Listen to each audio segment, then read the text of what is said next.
আমি এই গ্রামের সন্তান। 93 সালে হাই স্কুলের দাতা প্রতিষ্ঠাতা সদস্য আমি। এই হাই স্কুলের মাঠে 15.5 বছর 16 বছর আমি নামতে পারি নাই। আপনারা কি বুঝতে পারছেন? 15.5 বছর 16 বছর এই স্কুল মাঠে আমি রোডের থেকে গেছিলাম। বিএনপির উন্নয়ন, সামনে যে প্রাথমিক সরকারি বিদ্যালয় দেখতেছেন, বিএনপির 2 সরকারের সময় 2টা বিল্ডিং আমরা এনেছি। বিএনপির উন্নয়ন, রহিমের বটতলা থেকে যে পাকা রাস্তা দিয়ে আপনারা আসলেন, এই রাস্তা আহমেদপুরে গেছে, এই রাস্তা আমার বাড়ির দিক গেছে, এটা বিএনপির উন্নয়ন। আওয়ামী লীগ সরকার 15.5 বছর ক্ষমতায় থেকেছে, এই এলাকা কোনো উন্নয়নের চিহ্ন তারা দেখাতে পারবে না। আমি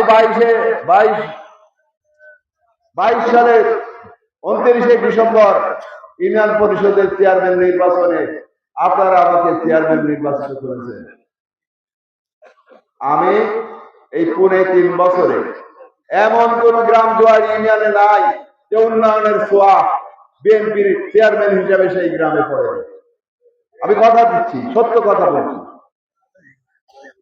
বিএনপি উন্নয়নের রাজনীতি করে, বিএনপি ধ্বংসের রাজনীতি করে না।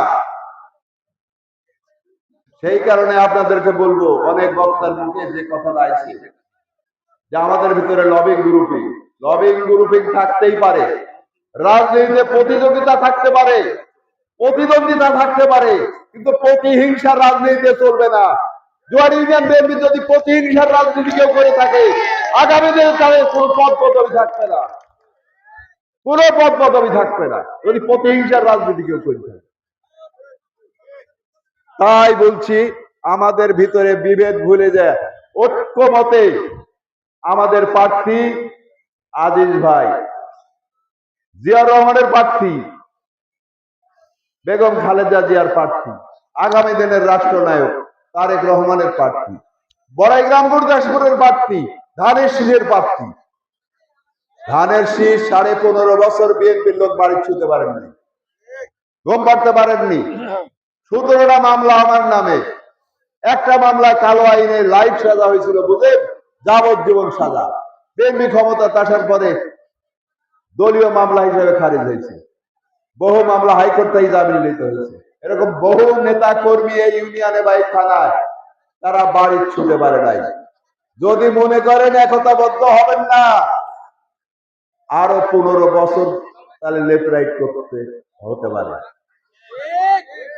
যার কারণে স্মরণ করে দিতে চাই, যত দ্বিধাদ্বন্দ্ব আমাদের ভিতরে থাকে, এক কাতারে এই ইউনিয়ন 9টা কেন্দ্র আছে। আমি কথা দিচ্ছি, জোয়ার ইউনিয়নের পূর্ব কেন্দ্রে ব্যাপক ভোটের ব্যবধানে ধানের শীষ পাস করবে। আমি কথা দিচ্ছি, আমি লোক ভোট করা লোক। আমি যখন বিএনপিতে আসি, বিএনপির প্রার্থী হিসেবে সর্বপ্রথম আমি আত্মপ্রকাশ করি। এই ইউনিয়নে মজিদনগর ছিল, সত্য কথা, এই ইউনিয়ন মজিদনগর ছিল। আমি প্রথম নির্বাচনে গোটা ইউনিয়নে 2800 ভোট পেয়েছিলাম, আমি কিন্তু পিছায় যাই। দ্বিতীয় নির্বাচনে আমি 5800 ভোট পেয়েছি। তৃতীয় নির্বাচনে যে কোনো কারণে আমার ছোট ভাই ইমান আলীকে দলের প্রার্থী দেওয়ার পরও আমি বিদ্রোহী প্রার্থী নির্বাচন করেছি। যে চেয়ারম্যান হয়েছে আমার সঙ্গে তার প্রতিদ্বন্দ্বিতা হয়েছে।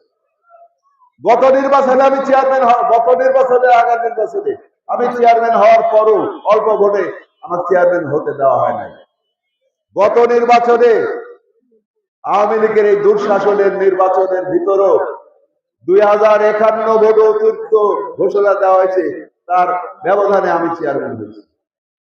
আমার কষ্ট আছে।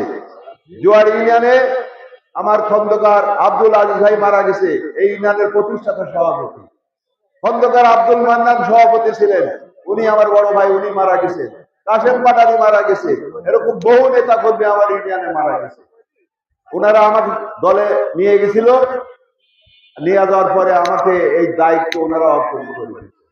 আজকে যারা বিএনপি, যুব দল, ছাত্র দল, স্বেচ্ছাসেবক দল, বিএনপির অঙ্গ সংগঠন যারা আছে, আমার সৃষ্টি আমি মনে করি আমার বাদে কেউ কোনো ইউনিটের সভাপতি সেক্রেটারি হতে পারে, আমি নিজে তৈরি করি।